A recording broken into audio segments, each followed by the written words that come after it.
สวัสดีครับมื้อนี้หนุ่มเขาวงเราพามาเอ็ดเป็ดพะโล้เขาวงขั้นตอนแรกเอาเป็ดที่ได้เอาลงไปพัดเอาไปลวนในกระทะน้ำมันเป็ดมันออกหมดน้ำข้าวมันออกหมดลวนไปเรื่อยๆจนกว่าจะได้ที่พอได้ที่แล้วเอาขึ้นมาพักไว้ที่จานเตรียมเอาไปราดกระทะอีกรอบนึงพอเป็ด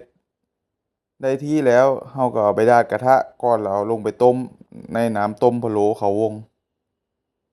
น้ำต้มพะโล้สูตรเขาวงนี่แซ่บแพงหวานกำลังดีเค็มปลายลิ้นจักหน้อยหอมเครื่องเทศแห้งพอเบิร์นหน้าหลังด้านกระทะหน้าหลังแล้วก็ลงไปต้มในน้ำพะโล้สูตรเขาวงนั่นเองต้มนานต้มผึ่งเขาเลยต้มไปประมาณไฟอ่อนประมาณชั่วโมงนึงต้มไปเลยๆจนกว่ามันละเปื่อยชั่วโมงนึงมันก็ละเปื่อยพอดีสังเกตได้ว่าเปื่อยมีเปื่อย มันเลยมี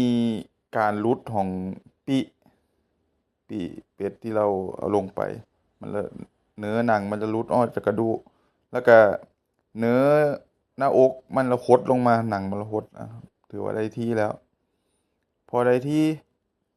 บัดทีนี้ก็เอาขึ้นมาหั่นเพื่อใส่กล้องอ่าก่อนเลยขึ้นมาหั่นก็เอาคะน้าที่เตรียมไว้โยนลงไปก่อนเพราะว่าต้องเอาคะน้าเสิร์ฟไปในกล้องน้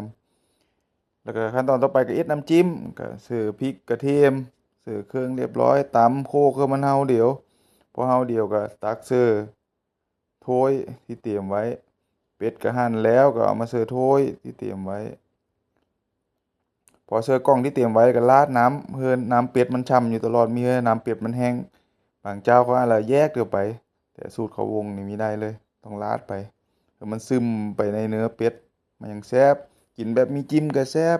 กินแบบจิ้มก็แซ่บเพื่อได้กินก็ติดใจคันเว้าฮอดเป็ดพะโล้เขาวงนี่แซ่บอีหลี